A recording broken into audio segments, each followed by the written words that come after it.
Derrière cette banderole, une cinquantaine de riverains et des proches de victimes de règlements de compte réunis pour crier leur colère. Non, non, non, aux assassinats! L'union fait la force et tant que ça ne sera pas le cas, les choses n'avanceront pas. Il faut que la peur change de camp. Il faut qu'ils prennent conscience qu'aujourd'hui, tout le monde peut être touché. Il est 23h30 hier, lorsqu'une fusillade éclate au pied de cette cité du Castellas. 2 hommes de 21 et 23 ans ont perdu la vie sous les yeux de certains habitants. Par peur des représailles, la plupart préfèrent témoigner anonymement. Ça arrive souvent dans ce quartier, ouais. Ça arrive très souvent. On se méfie quand on passe. C'est les enfants de maintenant qui m'inquiètent. Hein. Voilà quoi. Je ne sais pas quand est-ce que ça va s'arrêter, quand est-ce que ça va finir, on ne sait pas. Presque au même moment, à 500 mètres de là, une deuxième fusillade blesse cette fois-ci 5 personnes. La nuit sanglante ne s'arrête pas là. Dans ce quartier du centre-ville, connu pour le trafic de stupéfiants, 3 mineurs sont à leur tour touchés par arme à feu. Partout, c'est l'incompréhension. Je ne sais plus quoi dire. Ça me fait mal au cœur, j'ai très mal dormi. C'est choquant, hein, surtout au quartier. On se sent en sécurité nulle part en vrai. Nulle part. C'est choquant et ça fait mal. 2 sont grièvement blessés. Le 3e, âgé de 16 ans, a succombé à ses blessures. Traumatisé, l'un de ses amis confie sa peur. J'ai envie de rentrer chez moi et me cacher là.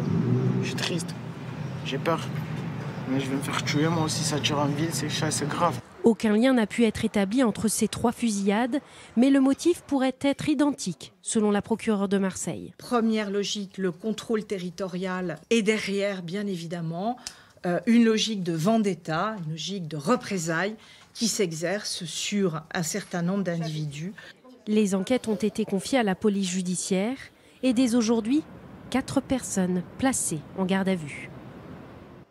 Pourquoi autant de règlements de compte à Marseille? Comment le trafic de drogue a-t-il pris une telle ampleur dans la 2e ville de France? Combien de personnes sont impliquées dans ce trafic? La police dispose-t-elle de suffisamment de moyens? Questions et réponses. Baptiste Guénet, Mathieu Perrault et Élodie Dubosc.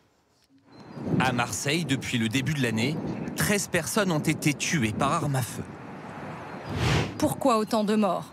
Ces assassinats sont pour la plupart liés à une vendetta entre 2 groupes de trafiquants originaires d'une même cité, la Paternelle, dans le 15e arrondissement.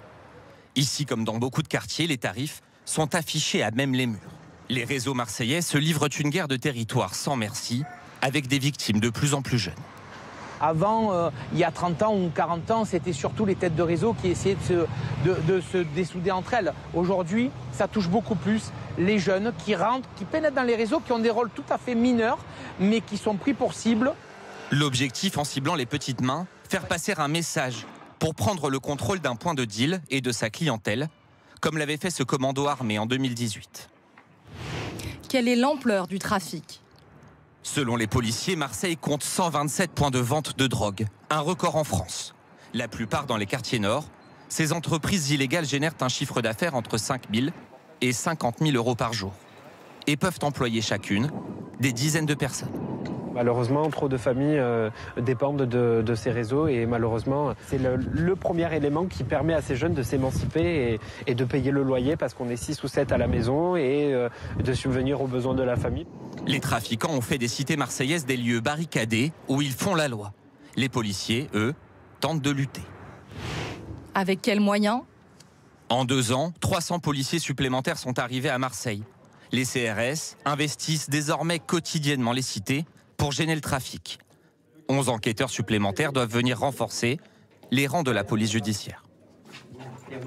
Ce soir, le ministre de l'Intérieur a annoncé le déploiement de la CRS 8 à Marseille, une unité spécialisée dans la lutte contre les violences urbaines.